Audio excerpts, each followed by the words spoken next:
su oportunidad y la desperdiciaron. Es el resumen de los criminales según Kira y sus seguidores. Esta tesis suele ser compartida por muchas personas en nuestro medio a propósito de criminales y gente que cometió actos terroristas. No hay pena que los redima, no pueden ser perdonados, tuvieron su oportunidad y la desperdiciaron.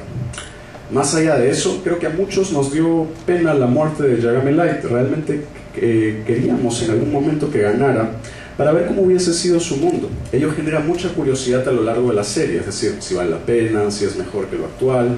No creo que muchos hayan generado empatía en tan pocos episodios con la contraparte, ¿no? Digamos, estos niños ansiosos, inverosímilmente racionales, etc. Y eso es algo que suele gustarme mucho de este tipo de series. Los malos, entre comillas, también tienen cosas buenas o interesantes. Y las cosas no se miden solamente en blanco y negro, sino que hay una gran multiplicidad de grises. Por lo menos en este tipo de series, si alguien quiere conquistar el mundo, te dice para qué. A diferencia de los dibujos gringos que solamente dicen que quieren conquistarlo, pero nunca dicen para qué, solamente se ríen solos. Entonces, eso es más interesante. Ahora bien, nosotros normalmente pensamos, aunque en este país uno nunca sabe, de manera fuertemente liberal. Pensamos que no debemos matar a nadie porque todos tienen un derecho universal e inalienable a la vida. Además, el Estado de Derecho, para ser tal, no puede ir contra sus propios principios constitucionales. De lo que se trata es del imperio de la ley. Pero desde la óptica de Hobbes y Yagami Light, quien se rebela contra el orden debe ser castigado. Es alguien que pierde sus derechos porque la fuente de ellos es Trier, en el contrato.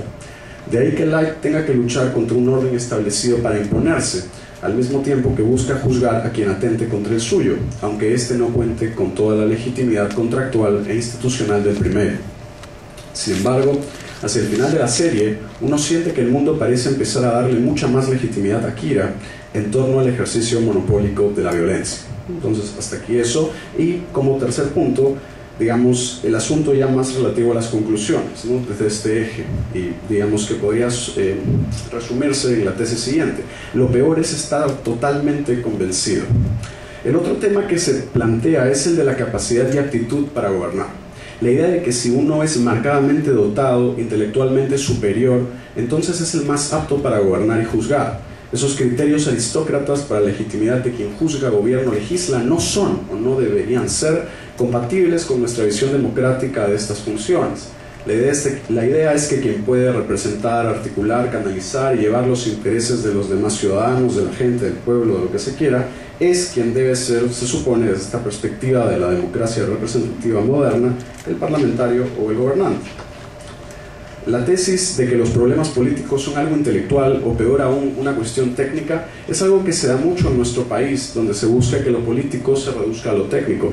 De ahí situaciones como el problema conocido hace años, digamos, en el 2009 estaba ahí, por eso lo menciono, el problema de la congresista Supa, que en esta elección ha terminado sacando más votos que Martha Hildebrandt, y su español mal hablado, ¿no? Y la idea de que un ministro de salud tiene que ser médico y que un ministro de economía tiene que ser economista antes que ser políticos, cuando son cargos políticos. Muchas veces nuestros políticos se jactan de no ser políticos como un plus, ¿no? La idea de yo soy economista, yo no vengo de acá, entonces soy mejor político que este, etcétera, sino que soy técnico. Bedoya, con todo lo que uno puede estar o no de acuerdo con él, tuvo la mejor frase contra la imposición de la tecnocracia en la política. Él sostuvo que los técnicos se alquilan. Mientras seamos democráticos y liberales, principios elitistas como la inteligencia o la unificación de poderes en un soberano absoluto con el fin de preservar el orden y la paz, así se trate de la posibilidad de una dictadura de tipo comisarial, serán cosas que no comulgarán bien con nuestras ideas políticas. Si a eso sumamos una visión de la política como armonía y consenso, la violencia de Yagami Light puede llegar a verse como un acto de subversión o de terrorismo. La cuestión de fondo es si estamos dispuestos a renunciar a nuestra participación política y poder limitar al gobierno a cambio de estabilidad, orden y paz, negando en el proceso que el pueblo sea la fuente de la soberanía. Los que lo crean considerarán que Yagami Light debió ganar, y los que no, que el final de la serie es justo. Y para terminar, me gustaría añadir algo que no puse la primera vez que hablé sobre esto, y que me parece quizá la, entre comillas, moraleja esencial de la serie, si es que debe haber alguna, porque tampoco es que tenga que haber. Ahora que hemos mencionado sobre si debió o no debió ganar, nos hemos olvidado de algo central. ¿Por qué Light no ganó? O sea, ¿cuál es la razón? O sea, ¿por qué perdió? Y la respuesta es Teru Mikami. Teru Mikami es la respuesta, que es el abogado fiscal que apoya incondicionalmente a Kira.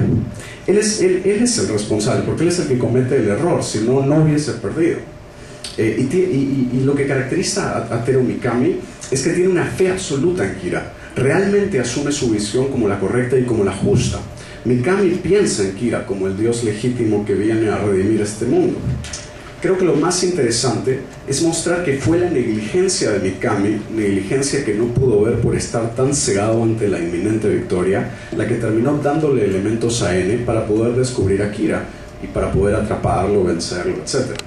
Si algo que podemos sacar de esto es que lo más peligroso que puede tener cualquier proyecto político, sea que lo consideremos bueno o malo, es que esté compuesta por gente que crea demasiado en él. Es ese fanatismo el que termina por destruir el plan de Kira. Y no tenemos que pensar en nuestro típico ejemplo cliché etnocéntrico y racista de fundamentalismo, es decir, como los terroristas extremistas islámicos, para que entiendan a lo que me refiero. Es mucho más concreto que eso. Si ustedes votan en la segunda vuelta por un candidato que creen que no tiene nada de malo, entonces están en ese problema. Es más, si llegan alguna vez a pensar que el candidato por el que van a votar no tiene nada de malo o negativo, entonces están en ese problema. Es pues un error terrible el no ver a un ser humano sino a un santo, o peor a un dios. No existen políticos y gobernantes perfectos, y ese es el problema de Platón, el que mencioné al inicio. ¿Cómo hacer eso?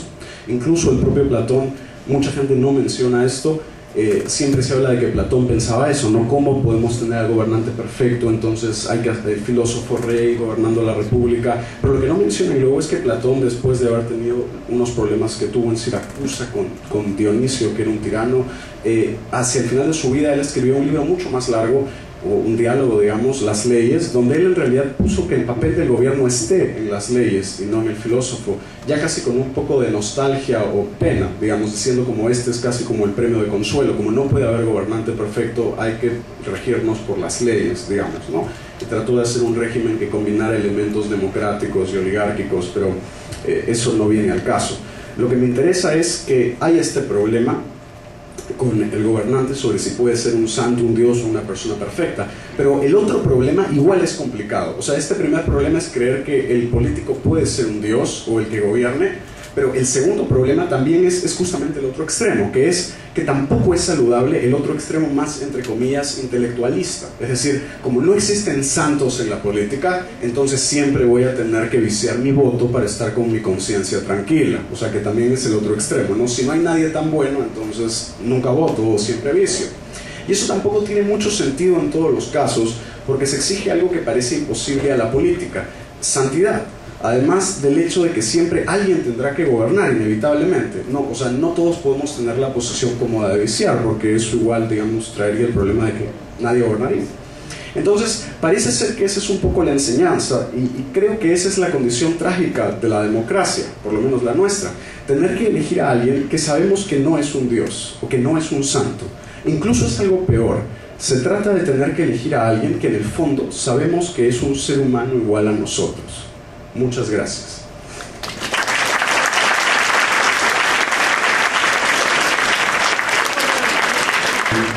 Quisiera empezar por saludar la iniciativa del grupo Shinbun Kaigo Club de llevar a cabo este encuentro. Me parece que el intercambio de ideas entre dos instituciones culturales, por un lado en este caso la filosofía académica, ¿no?, y el anime, por el otro lado, me parece que es una forma sumamente productiva de renovar ideas y de repensar los temas, las formas y los medios de la filosofía. Obviamente no vamos a cometer acá la arrogancia de afirmar que este evento va a acercar a la filosofía a los amantes de Death Note, porque los amantes de Death Note ya están de lleno en la filosofía, creo yo, metidos de plano ya en varios de sus problemas más interesantes.